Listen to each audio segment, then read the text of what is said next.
Hello aspirants, welcome to Brainiac IAS. आज मैं फिर से आ गया हूँ आपके पास नया टॉपिक लेके। तो आज का हमारा टॉपिक है controller and auditor general of India, office of CAG. हमारे कॉन्स्टिट्यूशन में कंट्रोलर एंड ऑडिटर जनरल के लिए भी कुछ आर्टिकल हैं, जैसे आर्टिकल 148 से आर्टिकल 151 तक। चैप्टर 5 में all articles are related to the office of controller and auditor general. तो ये कैग क्या है? The controller and auditor general of India is a constitutional authority responsible for auditing the accounts of central and state governments in India. जो central और state government है, CAG उनके account की देखरेख करता है, ऑडिटिंग करता है और ट्रांसपेरेंसी एंड अकाउंटेबिलिटी इंश्योर करता है in the management of public funds, कि जो पब्लिक का पैसा है वो खर्च कैसे हो रहा है, गवर्नमेंट उसको जिसके लिए वो पैसा अलॉट हुआ है, जिस काम के लिए वो अलॉट हुआ है, उस काम में वो पैसा खर्च हो रहा है कि नहीं, या गवर्नमेंट उस पैसे को कहीं से वेस्ट कर रही है या घोटाला कर रही है। तो इसको देखरेख करता है कैग। अभी जैसा आप तस्वीर में देख रहे हैं कि जो present controller and auditor general of India हैं, श्री गिरीश चंद्र मुर्मू जी। तो he is Girish Chandra Murmu, the current controller and auditor general of India. तो हम बोल सकते हैं कि CAG is a guardian of public purse. जो जनता का पैसा है उसकी देखरेख करता है कैग। तो he is a guardian of public purse. CAG control the entire financial system of the country at both the state and centre level.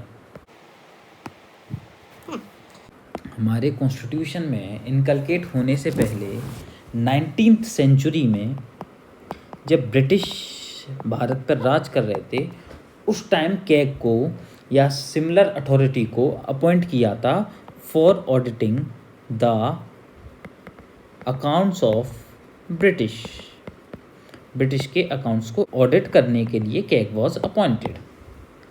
तो उसी से इंस्पिरेशन ली ब्रिटिश सिस्टम से, और जो ऑफिस ऑफ कैग है वो इंडियन कॉन्स्टिट्यूशन में add की गई।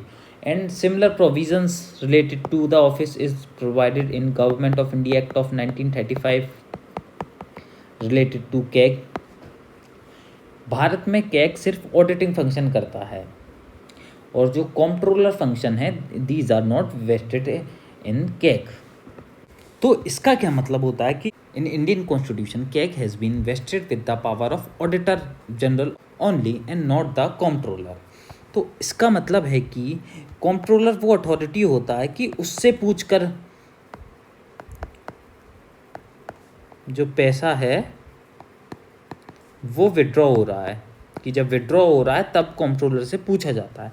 एंड ऑडिटर वो होता है जो पैसा विड्रॉ हो जाता है उसके बाद हिसाब किताब देखता है।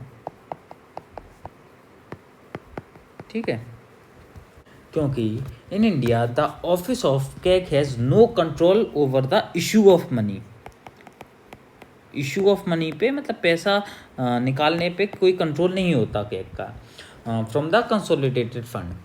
And there are many departments who are authorised to draw money by issuing cheques, और ये सब अपन आगे देखेंगे कैसे पैसा विड्रॉ होता है from the consolidated fund of India. But during withdrawing of the money they did not ask to the CAG or the authority for withdrawing the money from the consolidated fund of India. But जो CAG है वो करता है postmortem exercise. जैसे जो पैसा जब withdraw हो गया उसके बाद आप हिसाब किताब दो, आपने पैसा कहाँ खर्च किया, कैसे खर्च किया, उसकी जो ऑडिटिंग पूरा कैग करता है। तो अब कुछ फंक्शंस देखते हैं कैग के। कैग करता है auditing of governments account, includes the account of union and state government as well. अगर स्टेट गवर्नमेंट चाहें तो वो भी कैग से अपना जो अकाउंट है स्टेट गवर्नमेंट के they can audit. As well as CAG done the auditing of autonomous bodies and corporations receiving government grants और लोन्स। और ऐसी ऑटोनॉमस बॉडीज़ और कॉरपोरेशन जिसको गवर्नमेंट की तरफ से पैसा मिल रहा है उनके अकाउंट्स को भी कैग ऑडिट करता है। कैग फाइनेंशियल ऑडिट करता है to ensure that financial statement of various government entities are accurate and complete and prepared according to the applicable accounting standards। तो इसलिए फाइनेंशियल ऑडिट भी करता है, कॉम्प्लियंस ऑडिट भी करता है कि verifying whether government departments and agencies have complied with the laws, rules, regulations and procedure in their financial transaction। compliance audit करता है कि जो गवर्नमेंट डिपार्टमेंट्स हैं, वेरियस एजेंसीज हैं सरकार की, तो वो जो रूल्स एंड रेगुलेशंस हैं उनके साथ कंप्लाई कर रहे हैं और जो प्रोसीजर है उसको फॉलो कर रहे हैं there financial transaction and financial activities. Performance audit करता है कि जो गवर्नमेंट प्रोग्राम्स हैं, गवर्नमेंट स्कीम्स हैं, उसमें government is ensuring economy and efficiency and effectiveness of government programs and activities to determine if they have achieved their objective in a cost effective manner। तो performance audit भी करता है government की। Public sector अंडरटेकन्स की भी auditing करता है क्या, जो PSUs हैं, पब्लिक सेक्टर अंडरटेकन्स हैं, गवर्नमेंट कंपनीज हैं, उनके भी अकाउंट्स को ऑडिट करता है क्या। बाकी स्पेशल ऑडिट्स एंड इन्वेस्टिगेशन करता है as directed by the president of India और पार्लियामेंट और स्टेट लेजिस्लेचर और deem necessary to uncover financial irregularities और माल प्रैक्टिसेस ना हो, इसलिए स्पेशल ऑडिट एंड इन्वेस्टिगेशन भी कर सकता है CAG, but on the direction of president और पार्लियामेंट और state legislature. CAG reports to the parliament and state legislature. CAG जो अपनी ऑडिट रिपोर्ट करता है प्रेसिडेंट को सबमिट, एंड इंटर्न प्रेसिडेंट वो पार्लियामेंट में सबमिट करते हैं।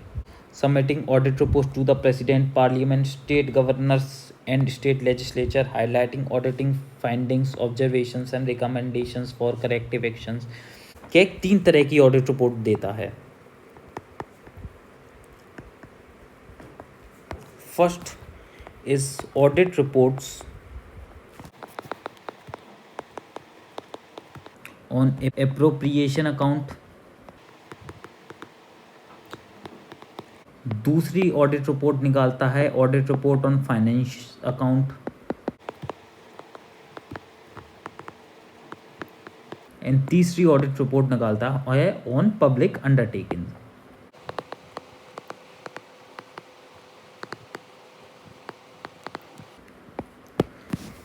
तो ये कुछ 3 ऑडिट रिपोर्ट हैं जो कैग रखता है in parliament. Audit report on appropriation account, audit report on finance account and audit report on public undertakings. तो ये हमने कुछ कैग के फंक्शंस देखे थे पार्लियामेंट में। Overall the CAG of India plays a vital role in ensuring the proper use and management of public funds, promoting accountability, transparency and good governance across government departments and agency। overall transparency को, accountability को promote करता है और good government को ensure करता है across different government departments and agencies. Controller and auditor general of India के functions हमने देख लिए। अब हम देखते हैं appointment and conditions of the office of CAG। सबसे पहले appointment is made by the president of India. तो president of India appoints CAG on the aid and advice of the council of minister. Essentially means that the appointment process is completely in the hand of union executive. और जो state होती हैं उनका CAG की appointment में कोई भी काम नहीं रहता। It is solely in the hands of union executive and जो अपॉइंटमेंट है वो प्रेसिडेंट करता है on the aid and advice of his council of minister. As such जो कैग के अपॉइंटमेंट के लिए कोई क्वालिफिकेशन मेंशन नहीं है in the constitution. And usually क्या होता है, जो सीनियर IAS ऑफिसर होता है वो ही जो मतलब CAG है वो बनाया जाता है, ऑडिट डिपार्टमेंट दिया जाता है, कंट्रोलर एंड ऑडिटर जनरल बनता है। आपको जैसा पता है कि भारत में जो महत्वपूर्ण पद होते हैं वो जो सीनियर IAS ऑफिसर को महत्वपूर्ण डिपार्टमेंट्स दिए जाते हैं under his charge. Usually senior IAS officer is appointed to the office of CAG. लेकिन there is also a service known as IAS। जो इंडियन ऑडिटिंग सर्विस होती है उसको हम IAAS बोलते हैं। बट देश की विडंबना है कि जो कैग है वो यूजुअली IAAS की जगह IAS से अपॉइंट होता है, और टेन्योर होता है यूजुअली 6 years और 65 years of age, whichever is earlier.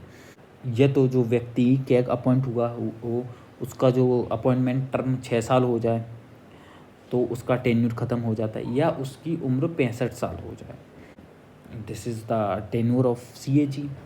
The salary and allowances of CAG are charged on Consolidated Fund of India and cannot be reduced to his disadvantage after his appointments. जो salaries and for maintaining the independence of the post of CAG, his salaries are charged on Consolidated Fund of India, which cannot be reduced to his disadvantage after the appointment is made.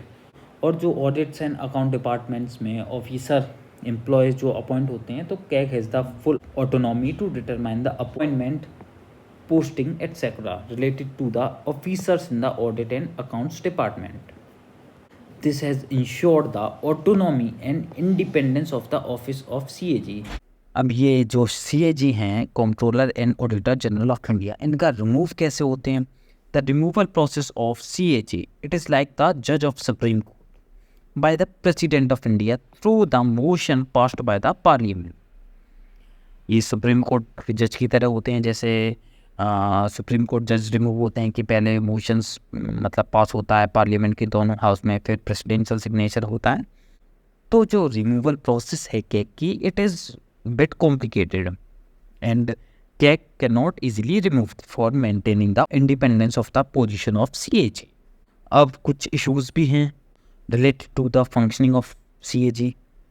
पहले opaque appointment process entirely to the government hands, और जिसकी वजह से क्या हुआ, since 1960s 1960 से सिर्फ एक IAS ऑफिसर अपॉइंट हुआ है फॉर द CAG, और IAS officer has been given preferences. तो this has a demoralising effect on IAS cadre कि मतलब जो बंदा ऑडिट डिपार्टमेंट में है उसको प्रेफरेंस नहीं मिल रही है, जबकि जो IAS हैं जिनको ऑडिटिंग की कोई जानकारी नहीं है या एक्सपीरियंस नहीं है, उनको प्रेफरेंस मिल रही है for the office of CAG। तो ये एक इशू है कि जो अपॉइंटमेंट प्रोसेस है, it is opaque entirely in the hands of union government, and इससे जो पर्सन मतलब गवर्नमेंट को फेवर करेगा, गवर्नमेंट उसी को CAG अपॉइंट करेंगे। डिलेस हो जाते हैं जो ऑडिट रिपोर्ट के सबमिशन में, जिससे जो टाइमली स्क्रूटनी नहीं हो पाती गवर्नमेंट एक्सपेंडिचर्स एंड एक्शंस की। और ये भी है कि जो CAG की रिपोर्ट होती है, it is a postmortem exercise, कि जो खर्चा होने के बाद कैग रिपोर्ट देता है, फिर डिपार्टमेंट रिलेटेड वेरियस कमिटीज़ हैं वो रिपोर्ट देती हैं, फिर उसको कैग उनके आधार पर अपनी रिपोर्ट प्रोड्यूस करता है। तो इट इज़ पोस्टमार्टम प्रोसेस की एक बार खर्चा हो गया तो फिर आप उसको नहीं रोक सकते हैं, to bring efficiency in the expenditure of the government. तीसरा रिसोर्स कंस्ट्रेंट्स भी हैं गवर्नमेंट में, है ना। जो CAG की ऑफिस है, it faces resource constraints in terms of staffing, budget, infrastructure which impact the efficiency and effectiveness of the audits. जो स्कोप है, और scope of audit is also limited due to the vastness and complexities of the government operations, potentially leaving the some areas unchecked for financial irregularities or mismanagement। ये भी है एक factor और issue with the office of CAG। Limited enforcement power, क्योंकि जो CAG का role है it is primarily advisory in nature, और CAG lacks the direct enforcement powers नहीं है CAG के पास to ensure the implementation of its recommendation. तो जो CAG रिकमेंड करता है वो एक तरीके से एडवाइजरी है, और उसके पास पावर नहीं है कि वो अपने रिकमेंडेशन को इन्फोर्स करवा सके, विच में lead to lack of accountability of for auditing findings. तो जो अब CAG है, it has limited enforcement powers. Political interference भी एक इशू है with the office of CAG। There are instances of political interference putting pressure on the CAG's ऑफिस which could compromise its independence and impartiality in conducting audits, complexity of audits, because the auditing the government entities can be complex due to intricacies of public finance regulations and bureaucratic structures की वजह से जो audit है, जैसे आपको पता है bureaucratic structure में टेपिज्म है, डिलेस है ना, तो which can lead to challenges in conducting the these audit reports effectively. तो complexities of audits, technological challenges भी हैं। सीएजी ऑफिस के पास इतनी मॉडर्न टेक्नोलॉजी नहीं है, टेक्नोलॉजिकल एडवांसमेंट नहीं हुआ है विद टाइम।